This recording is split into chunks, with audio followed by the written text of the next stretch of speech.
अगस्त 2021 काबुल में तालिबान की आमद, इस्लामाबाद में जश्न। पाकिस्तान की दहाइयों पुरानी पॉलिसी बज़ाहिर कामयाब हो चुकी थी। उम्मीद थी कि मगरबी सरहदें महफूज और दुश्मन का अज़र खत्म हो जाएगा, लेकिन ये जश्न बहुत जल्द मातम में बदल गया। अमन की वो उम्मीद आग और खून में डूब गई।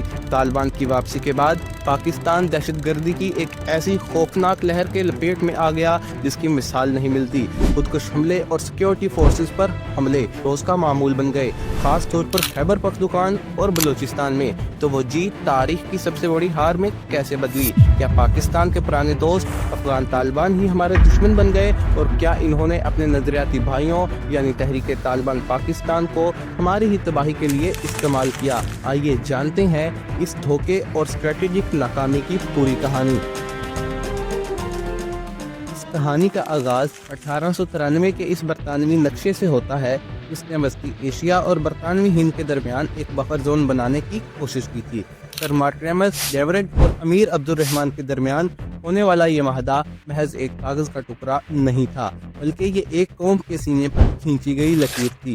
क्या आप जानते हैं कि 1947 में जब पाकिस्तान अक़वाम मुत्तहिदा का रुकन बनने जा रहा था तो वो वाहिद मुल्क कौन सा था जिसने पाकिस्तान के रुकनीत के खिलाफ वोट दिया था? वो अफगानिस्तान ही था।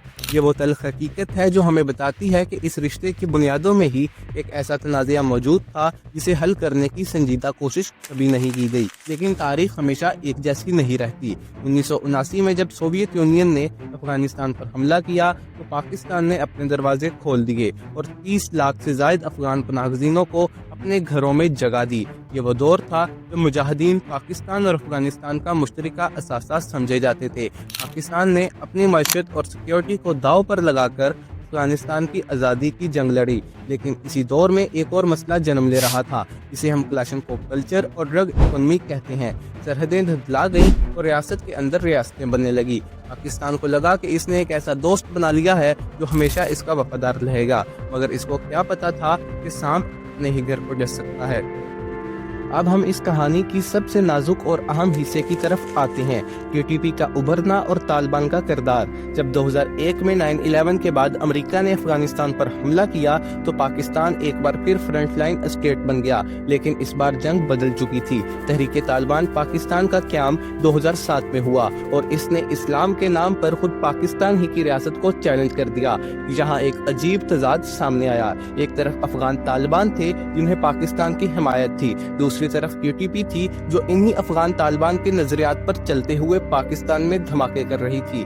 हैरत की बात यह है कि जब अगस्त 2021 में काबुल पर दोबारा तालिबान का कब्जा हुआ तो पाकिस्तान में एक जश्न का समा था कि अब सरहदें महफूज हो जाएंगी और टीटीपी का खात्मा हो जाएगा। सवाल ये पैदा होता है कि अफगान तालिबान जो पाकिस्तान के मरहून मिन्नत हैं, वो टीटीपी के खिलाफ कार्रवाई क्यों नहीं करते? क्या टीटीपी इनका वो खुफिया हथियार है जिसे वो डेवरेंट लाइन पर पाकिस्तान को दबाव में रखने के लिए इस्तेमाल करते हैं? असल में बात यह है कि अफगानिस्तान में कोई भी हुकूमत हो, चाहे वो बादशाहत हो, कम्युनिस्ट हो या तालिबान, डेवरेंट लाइन का मसला इनके लिए एक नेशनलिस्ट इशू है। वो इस लकीर को मानने से इनकारी हैं क्योंकि इसे मानने का मतलब अपने दावों से दस्तबरदार होना है। जब पाकिस्तान ने सरहद पर बाड़ लगाना शुरू की तो अफगान तालिबान ने भी वही किया जो उनसे पहले की हुकूमतें करती रही थीं, यानी बाड़ को उखाड़ना और पाकिस्तानी फोर्सेस पर फायरिंग करना। वो मुकाम है जहां मजहब और भाईचारे की तमाम नारे दम तोड़ देते हैं और खालिस कौमी मफादात सामने आ जाते हैं। मगर दोस्तों, इस कहानी में एक और खिलाड़ी भी मौजूद है, द थर्ड पार्टी। भारत और दिगर आलमी ताकतों के मफादात हमेशा से इस अदम इस्तेहकाम में रहे हैं।